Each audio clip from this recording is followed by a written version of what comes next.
So, hey guys, today we're going to be talking about the start of Master Duel, but not just that, we're going to be talking about deck building specifically. So, this list is not actually the optimal version of this list.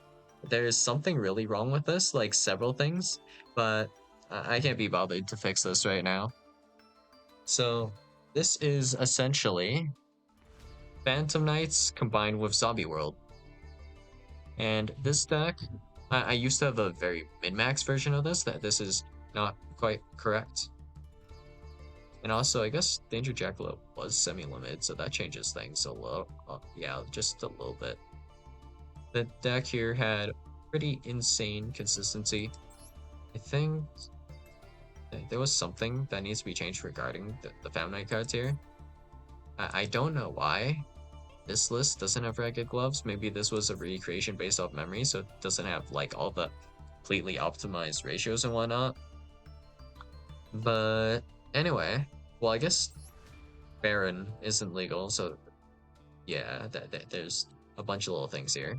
In Galaxy Tomahawk, I think this can be cut. That this was just for fun, for like a goofy specific combo. Yeah. So this list, this was actually completely playable, technically at the beginning of Macedol. But the deck construction for this was so complicated, it took me like several months of testing different things. And when I finally, about when I found Nam Knights, like Zombie World got completely cucked by Hulk getting banned. So I didn't even get to play this that much, honestly. Like this style of deck in general. Compared to like if I were able to kind of solve this deck closer to around the start of Master Duel, and this isn't like the 100% optimized build either. But yeah, big fan of this list. So this isn't technically the only list. I've seen a bunch of lists using kind of new ideas that I haven't seen before to make a ridiculously stupid deck, I guess. So here is the most disgusting thing I got hit by in Master Duel Beginnings here. So my opponent used Numron, and I've never really seen this before. So you use Numron, and then you activate the effect of calling with Network. You summon for the four Numron Gate guys. So pretty standard fare at this point. And then they linked all of these off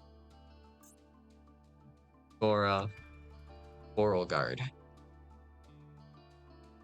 And I mean, this doesn't sound that bad, right? It was Oral Guard, yes? Yeah. So they linked it off for Oral Guard. And then they set a card. And what card do you think that was? Fossil Dino. Now, do you know the problem with having to deal with this? So first off, Fossil Dino has the effect where if it is flipped face up, destroy all special summon monsters on the field. And also, yeah, to summon this Beauregard, they didn't normal summon, right? And this is a one card to just summon Beauregard Dragon. And in fact, this is fairly consistent to summon. It's not as consistent as maybe you would like it in Modern, right? Like, this was a few years ago, in which case, I guess it would be considered highly consistent for the time. But yeah, this can't be destroyed by Fossil Dino. And I guess you would technically just normal summon this. But, alright. If you don't specifically run out to this, you might only have an infinite impermanence for this. So you infinite impermanence the Fossil Dyna. But if you do not have this, right, you can't deal with this Fossil Dyna anymore. And the reason being very simple. Beauregard Dragon has the effect here of once per turn, quick effect. You target one monster on the field, change it to face-up defense position. Your opponent cannot activate cards or effects in response to this effect's activation. So, if we have a Fossil Dyna here, this will prevent your opponent from being able to special summon. And your deck is going to be based around this, so you won't have any special summon stuff left. And the other engine this guy was pairing with this was Subterror. So if you didn't know, Subterror has an Omni negate. So maybe if you did have an Imperm or something like that, you'd still get screwed. But also, you can't destroy this Fossil Dyna by battle because Beauregard can put your monsters to face up fence position unless you have like two normal summons, I guess. There should be no way you're able to out this Fossil Dyna. Technically, though, this deck is still playable, but also Fossil Dyna was at 3, you know? So if you had 3 copies of Fossil Dyna, you're much more easily able to access or get Fossil Dyna. And I didn't get the full scope on that deck because I didn't actually check the deck list. Just seeing the gist of it, that was enough for me. So basically, you can abuse some flip effects with Oral Guard Dragon. And this was playable at the start of Master Duel.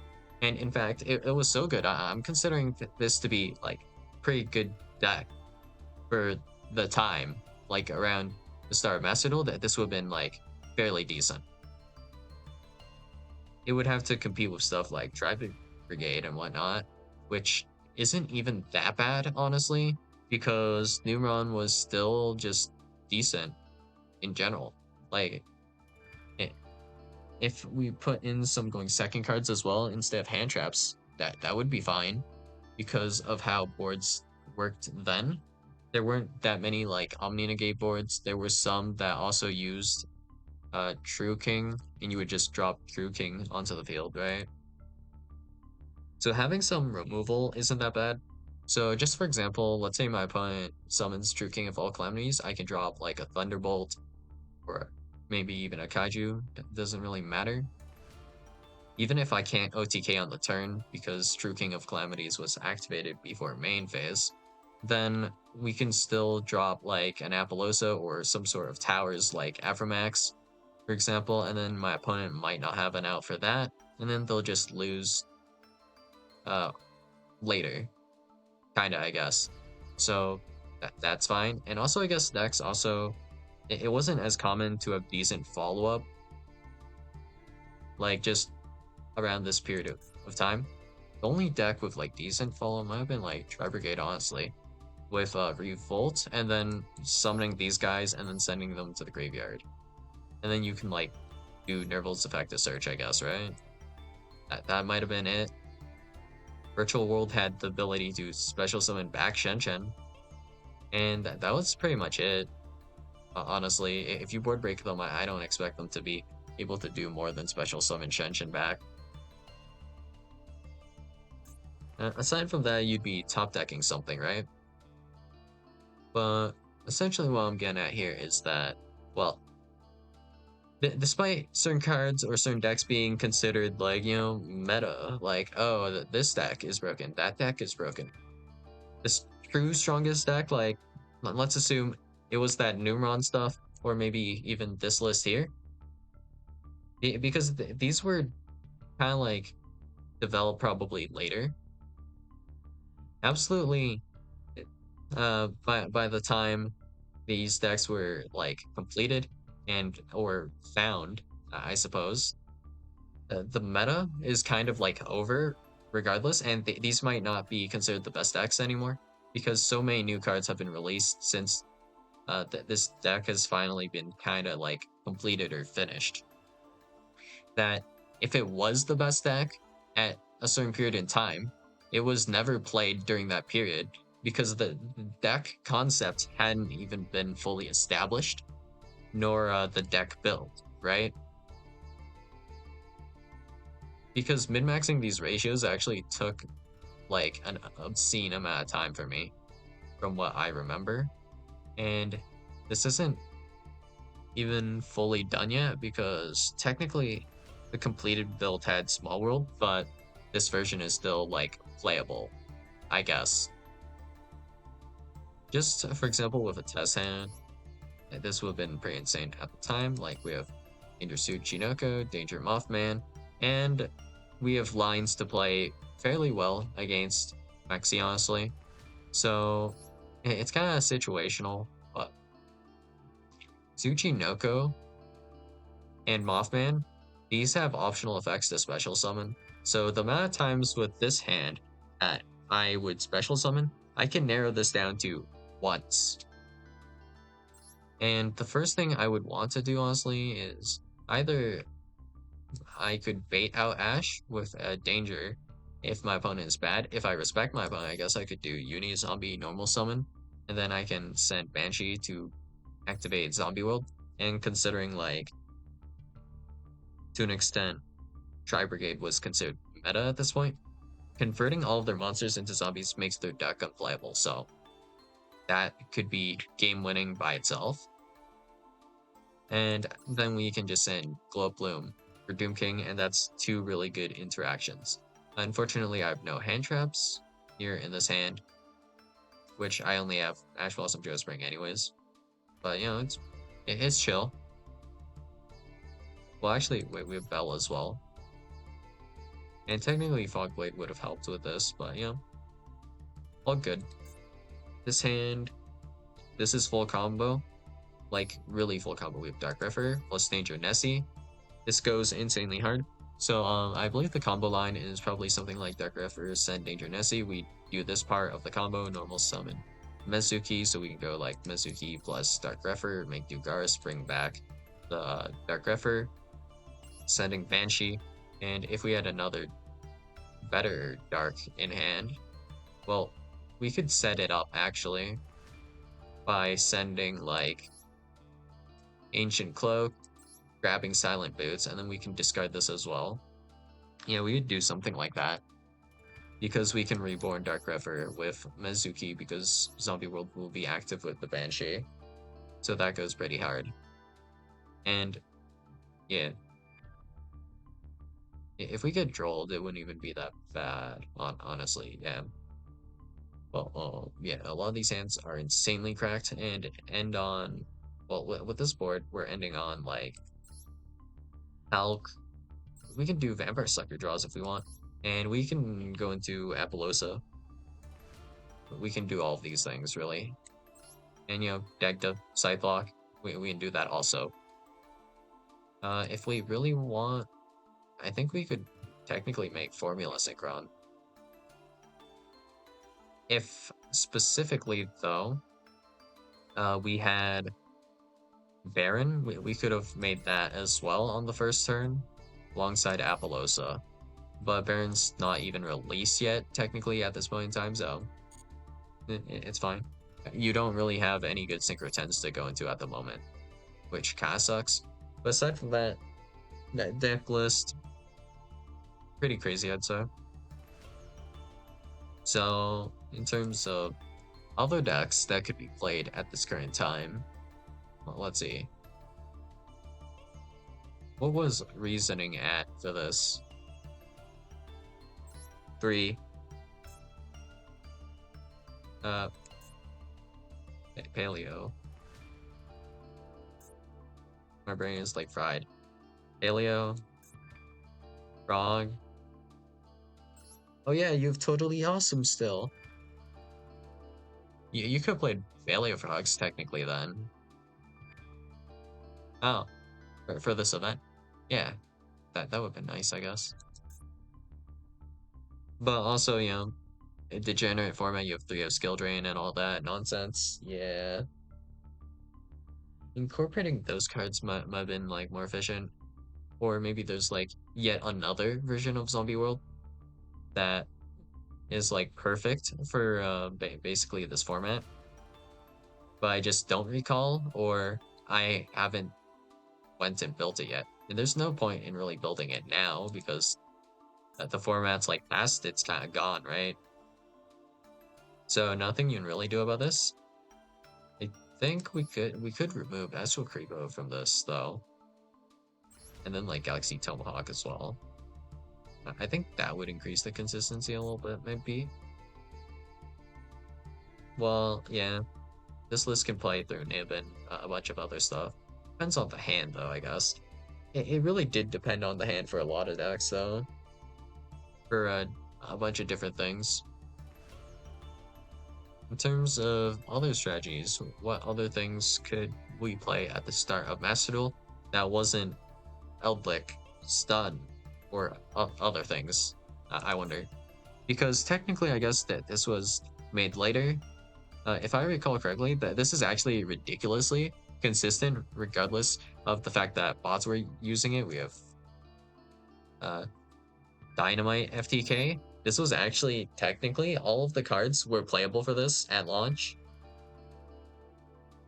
And this strategy, like bots might have been playing it, but it was actually a fairly effective strategy, regardless of bots. This FTK was ridiculously consistent and fairly hard to stop. So let's see. Can you use Ash Blossom and Joyous Spring against what was it? Trap Trick? Nope. How about the card setting DD Dynamite or Trap Trick? Nope. So yeah, surprisingly useful FTK tool. And to counteract this, you would just have to remove 2 cards from your extra deck. Because yeah, okay, I guess. And then after this, we have, let's see. Oh, right. Demise. No one was playing Card of Demise despite this being like a literal +3 until later, which people did start playing it, and then it got banned. Because everyone just realized, oh wait, this card's actually disgusting.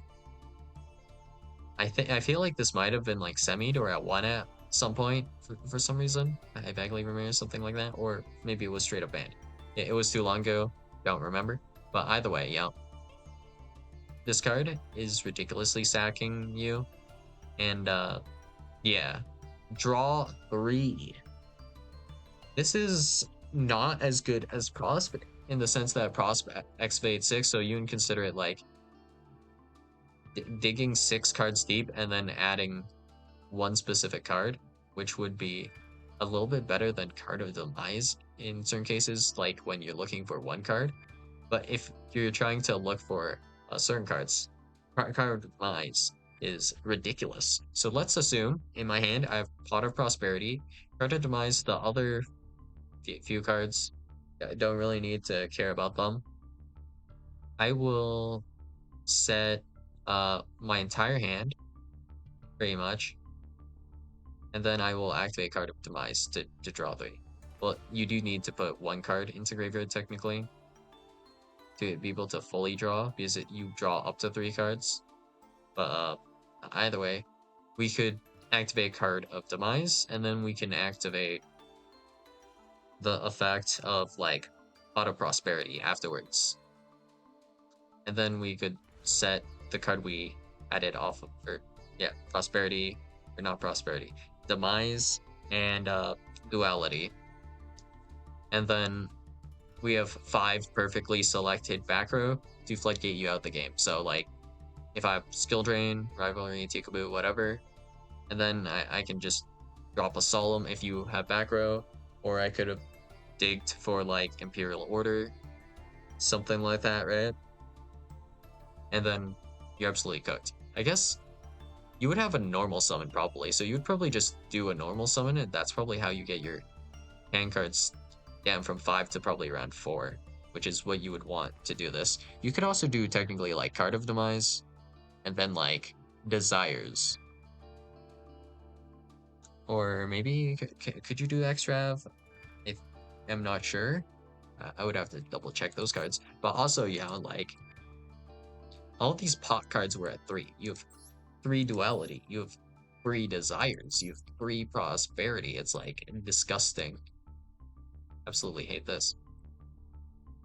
Oh, that grass looks greener is at 3 too. Absolute painful. Very painful. This format here. To an extent, well, we can at least be glad that Mystic Mine was banned here. That's great, I suppose. Kelly Yuga, True King of Calamities, Rongo Miniad, all of these were also technically legal. The Kelly Yuga lock, the Rongomania block, the every single True King lock like ever. Pretty sure if you summoned Crystron Halki Vibrax into Auroradon, this somehow translates into True King of all calamities at this point.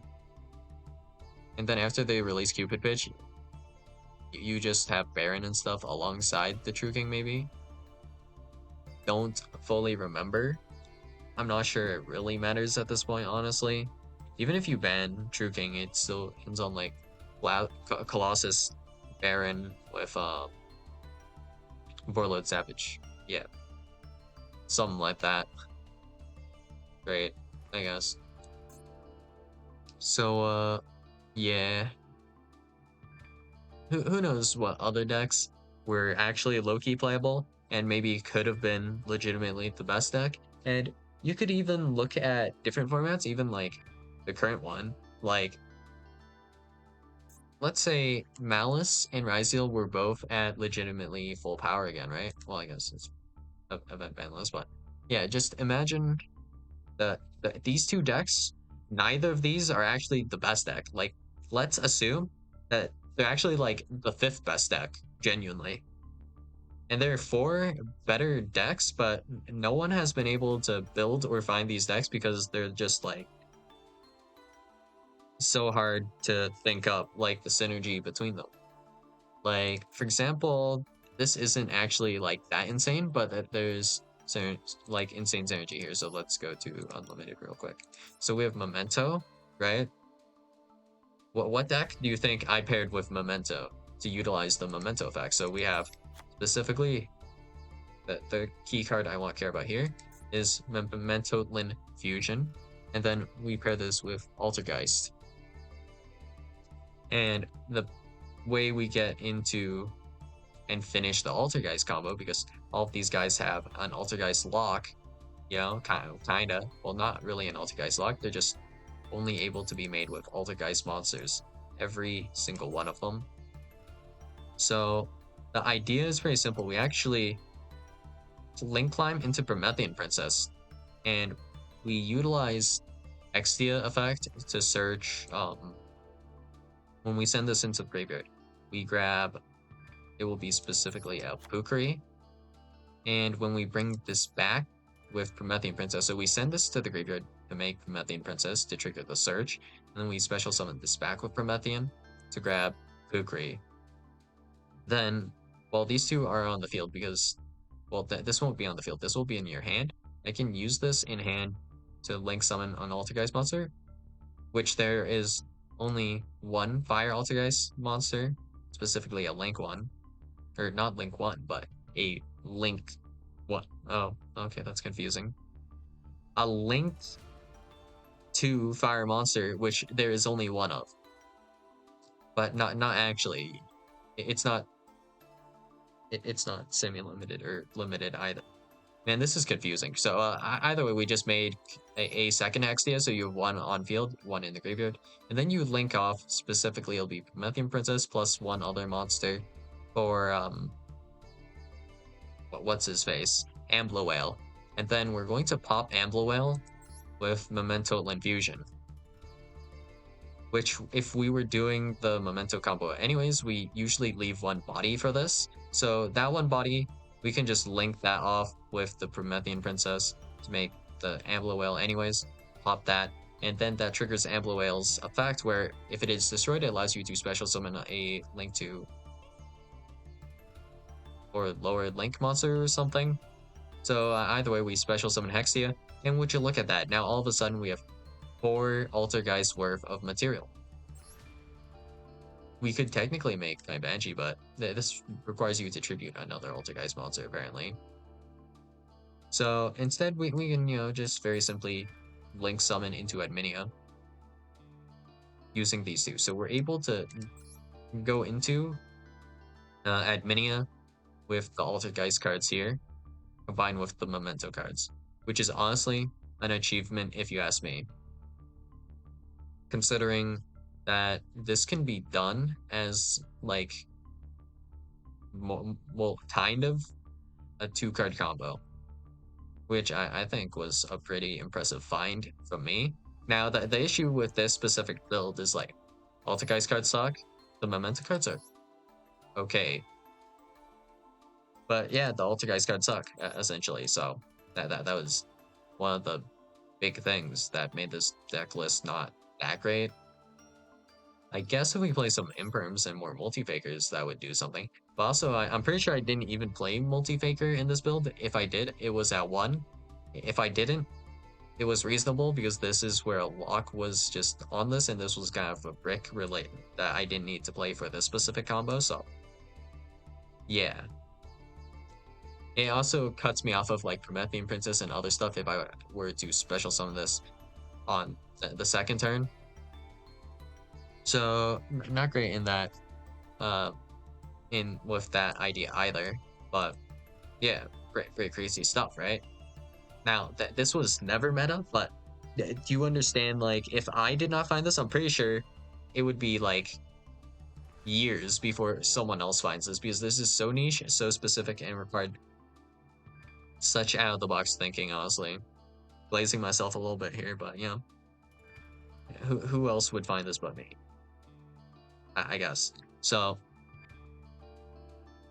if we have something that's even more niche than this and even more clever, then who knows what kind of insane strategy could exist during these formats at the time, because these cards were legal, right? And you could just play this insanely goated list that might be fun. It might be degenerate. Who knows? We just won't know. I guess, right? We could have a crazy kind of like stun deck like that Numeron Royal Guard stuff, or we could have a pretty insane combo list. So that's what this PK kind of zombie list is. It is built with like 1,000 things in mind. So playing through hand traps, there are several different ways I can play through a bunch of different hand traps. The weakness for this specific deck is actually floodgates, because we're running like almost all engine to contest hand traps. And yeah, that's it. This deck list can actually play pretty decently going second, because we have some power cards here. Notably, I think Bell I might be able to cut, but I believe that this is in here to protect the Doom King because called by at 2, and I love my boy the Doom King, so gotta back him up a little bit, I guess. And also, no wait, this is a starter actually, now that I think about it, because this is a tuner for Hulk. So it's not like fully useless. Maybe this could be replaced with something better. I guess effect failure is reasonable, but being a zombie also does matter for something here. I'm pretty sure. Old me, having built this, might have a better idea why Ghost Bell is so valuable here. But ideally, I guess it would be a dark hand trap that would be a tuner that does something similar to Bell. Would be great, but no such card exists. I can tell you that right now, and even then, I guess. So yeah, if it existed, I would probably be playing it. So yeah, who knows? Basically, like saying something is the best deck for the format even is bold. We'll just say that.